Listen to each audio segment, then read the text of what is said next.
Allez, bonjour à tous et bienvenue à l'intégrale de la revue de presse, accompagné du docteur. Bon, j'espère que le pénalty raté tout à l'heure ne va pas empiéter sur la prestation à venir. Allez, docteur, on démarre tout de suite avec vous, avec la cérémonie de présentation de vœux de Nouvel An des corps constitués des forces vives de la nation au chef de l'État qui se sont refermés hier.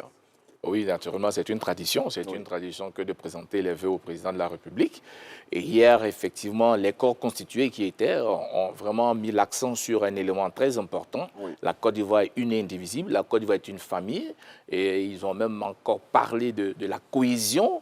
Et c'est cette cohésion-là qui nous permet, j'allais dire, la cohésion, l'existence pacifique. La cohésion pacifique permet d'avoir un climat sain pour qu'on puisse entreprendre le développement économique et durable de la Côte d'Ivoire. Oui.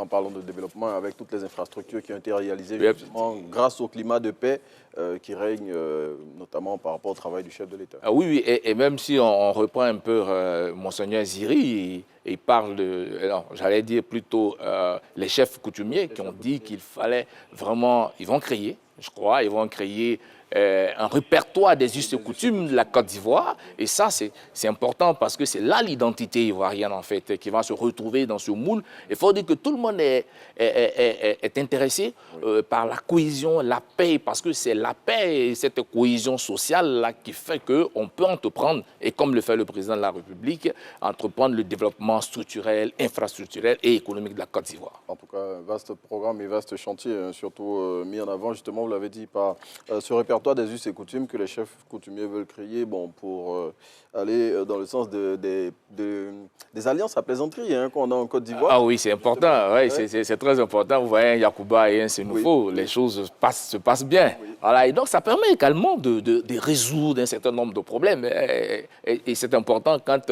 un Sénoufo arrive quelque part et qu'il trouve un Yacouba ou un Koyaka, il ne se trouve pas en territoire inconnu. Oui. Il l'intègre rapidement par ce jeu d'alliance. Et c'est cette particularité ivoirienne-là que justement les chefs traditionnels veulent consigner dans ce répertoire qu'ils entendent mettre en place. Puis, oui, l'émission par exemple Place Publique l'utilise très bien. Oui, Place Publique de Fréquence 2, une chaîne l'utilise très bien. Oui. Ouais. Et justement, docteur, pendant ces échanges de vœux, il y a un fait qui a été relevé par le président de la République qui est en colère contre un média français. Oui, ce média, c'est Afrique Intelligence, pris en flagrant délit de diffamation. Je pense que c'est un véritable camouflet pour ce média.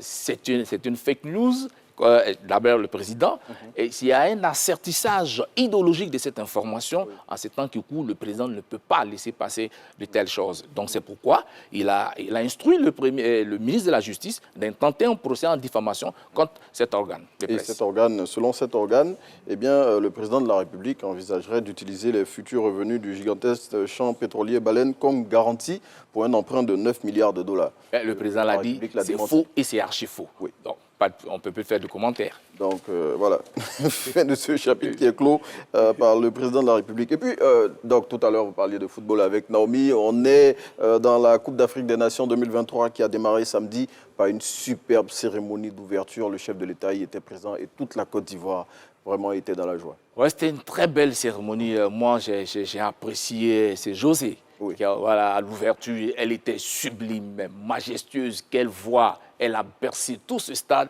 vraiment. Et puis, le décor était là, c'était du beau, c'était féerique, comme l'a si bien titré un journal de la place. C'était vraiment féerique, c'était bien. Et puis, bon, je pense que toutes les journées ont fait pratiquement la une, sauf quelques-uns qui, bon, en fonction encore, j'allais dire, de l'assertissage ou du cadrage idéologique de l'information, l'ont mis, au lieu de le mettre en tribune, le gros titre, c'était juste au rez-de-chaussée, etc. Pas plus mal. Ce qu'on retient, c'est que la CAN est lancée. La CAN est lancée. Bien, mais il y a des problèmes au niveau de la billetterie.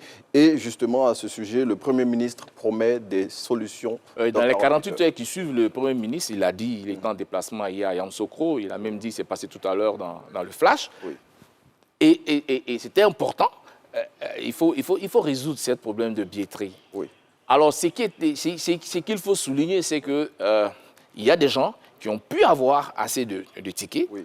Et qui voulaient revendre cela, de la spéculation. Oui. Mais là où il faut saluer les Ivoiriens, c'est leur maturité. Oui. Ils ont fait preuve de civisme. Ils refusent de et ils ont refusé de rentrer dans ce jeu. Voilà, et donc, clairement, et tous ceux qui pensaient pouvoir faire du bénéfice sur le dos de la CAN, eux-mêmes se retrouvent avec des invendus. Là, il faut saluer la maturité vraiment des citoyens ivoiriens et qui veulent leur fête, leur CAN de l'hospitalité, mais ne veulent pas rentrer dans ces compromissions voilà, de surenchère, de vente au noir des tickets de la CAN. Et justement, le Premier ministre Robert Begue-Mambé a promis des solutions dans 48 heures, mais il n'a pas manqué de rappeler que la billetterie est l'affaire de la CAF. Voilà, oui, la CAF. De la CAF, ça n'a rien à voir avec... Et même, il y a eu quelques solutions. On a la vente aujourd'hui physique, avec des 51 points de vente. De billets. Et donc, partout où on peut aller, on peut trouver son billet tranquillement. Et justement, c'est ce point-là qu'on va aborder. Justement, la CAF et le COCAN qui est le comité d'organisation de la CAN, de la Coupe d'Afrique des Nations, qui, justement, ont mis en place des mesures pour permettre aux populations et aux supporters de pouvoir acheter les billets. Oui, hier, par exemple, on a vu que les Camerounais se plaignaient. Oui. On ne peut pas venir, les Guinéens, etc. Voilà. Les beaux ne peuvent pas venir, ne pas aller au stade. Hier, moi, j'ai vu tout un convoi de jeunes Sénégalais à Abidjan, ici, partis pour Yamoussoukro. Il faut bien qu'ils rentrent au stade. Donc, c'est bien, c'est une très bonne solution. Voilà, de vendre des billets de façon physique. Vous allez, vous prenez votre ticket, vous rentrez au stade. Oui, et donc vous l'avez dit, 51 points de vente dont parle l'expression dans son numéro de ce jour, 51 points de vente dans presque tous les départements de la Côte d'Ivoire. Absolument.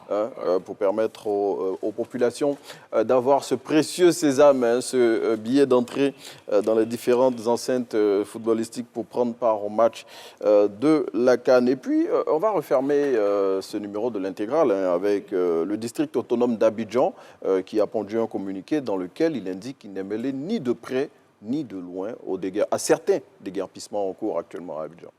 Et même si le district qui était mêlé, c'est de bonne guerre, il y a un désordre incroyable dans cette ville d'Abidjan. Oui. Aujourd'hui, vous êtes chez vous, vous sortez 2 pas, vous avez fini de faire vos emplettes. Les femmes ont fini de faire le marché.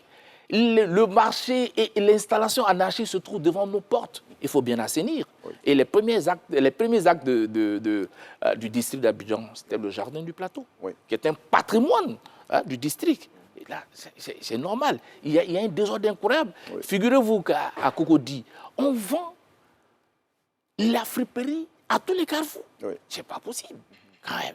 On est à Cocody. Il y a une image à préserver. Et on ne peut pas banaliser tout et jusqu'à aller banaliser Cocody, qui est une vitrine de la Côte d'Ivoire, tout de même. Oui. Donc, je pense que c'est vrai, le district, pour l'instant, n'est pas concerné par tout, mais il le faut. Il y a trop de désordre, il y a trop d'anarchie. On a besoin d'un cadre de vie sain pour évoluer. Merci. Et donc le district d'Abidjan, comme vous l'avez dit, qui, même s'il n'est pas concerné par certains déguerpissements au cours, devrait plus s'impliquer, oui, absolument, docteur, pour assainir véritablement tout le district d'Abidjan. Docteur, avant de vous laisser repartir, pour rejoindre Naomi sur le plateau, on va rappeler quand même que le Sénégal, pour parler à nouveau de la CAN 2023, le Sénégal s'est imposé 3-0 face à la Gambie hier. Sénégal champion en titre. Docteur Touré Amidou, je le rappelle, analyste du discours médiatique, enseignant-chercheur à l'université Félix Houphouët-Boigny d'Abidjan. Merci. Merci. Et puis, pour nous, on se retrouve très bientôt. Tout à fait. Pour un autre numéro de l'intégrale de la revue de presse. On vous laisse en compagnie de Naomi pour la suite de Matin Bonheur.